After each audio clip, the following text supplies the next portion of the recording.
నమస్తే అండి, నేను మీ ప్రశాంతి. ఈరోజు బ్యాక్ పార్ట్కి డాట్స్ ఎలా వేయాలో చూద్దాం. ఫస్ట్ 1.5 ఇంచు వెడల్పు ఉన్న ఒక పీస్ తీసుకోండి. నేను ఒకవైపు కూర ఉన్న పీస్ తీసుకున్నానండి. దాన్ని బ్యాక్ పార్ట్ పైన పెట్టి ముందు స్టిచ్ చేసుకోండి. మనకు బ్యాక్ పార్ట్ నీట్గా రావాలంటే ఫస్ట్ ఈ పీస్ అతుక్కున్న తర్వాతే డాట్స్ వేయాలండి. అప్పుడే నీట్గా వస్తుంది, పైకి ఎత్తి పెట్టినట్టు లేకుండా వస్తుంది.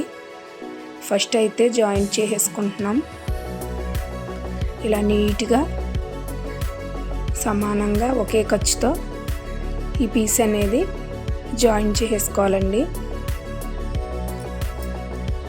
నేను ఒకవైపు కూర ఉన్న పీస్ తీసుకున్నాను కాబట్టి ఫోల్డ్ చేసే పని లేకుండా మామూలుగా స్టిచ్ చేసేస్తున్నాను. అది లేకపోతే ఫోల్డ్ చేయాలండి. ఒకవైపు ఎక్స్ట్రా ఉన్న క్లాత్ కట్ చేసేసుకోండి.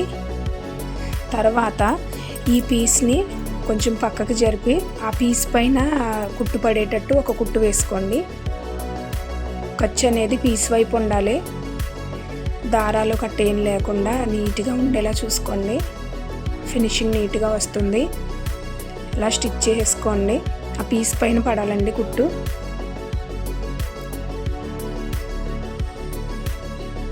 నీట్గా ఇలా చివరి వరకు కుట్టుకోండి.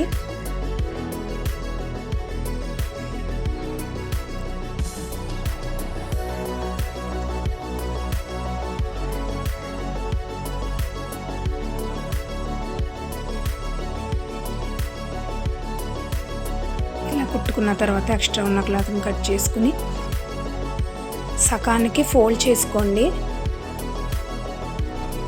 ఈ పీస్ పైన రఫ్ కుట్టు వేసుకోవాలండి. అప్పుడే మనకు నీట్గా ఉంటుంది, లేకపోతే ఎగుడు దిగుడు వచ్చేస్తుంది. రఫ్ కుట్టు లూజ్గా పెట్టుకొని రఫ్ కుట్టు వేసుకోవాలండి.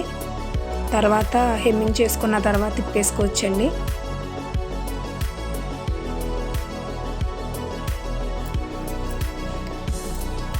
మా ఛానల్ని ఫస్ట్ టైం చూస్తున్నట్టయితే ప్లీజ్ సబ్స్క్రైబ్ చేసుకోండి. నా వీడియో నచ్చినట్లయితే ఒక లైక్ చేయండి.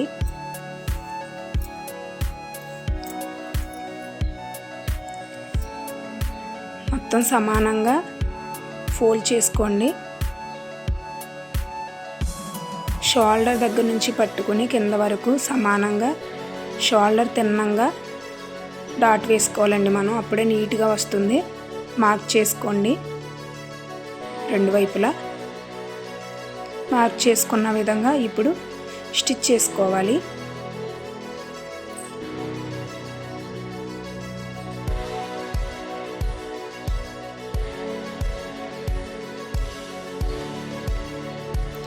మూడు ఇంచులు ఉంటే సరిపోతుందండి. మ్యాక్సిమం ఎవరికైనా 3 ఇంచులు పొడవు ఉంటే సరిపోతుంది. ఒక 1/2 ఇంచు వెడల్పు, 3 ఇంచులు పొడవు.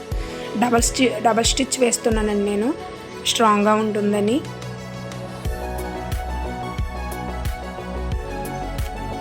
అలాగే ఇంకో వైపున స్టిచ్ చేసుకోవాలి. ఇలా వేసుకుంటే బ్యాక్ సైడ్ ఎంత టైట్గా ఉన్నా పైకి ఎత్తిపెట్టినట్టు ఉంటుంది అని అంటారు. అలా ఉండదండి, నీట్గా ఉంటుంది సమానంగా.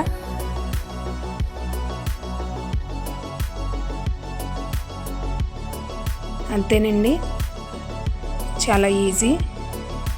ఇది నార్మల్ బ్లౌజ్ అండి, కాటన్ శారీ మీదది.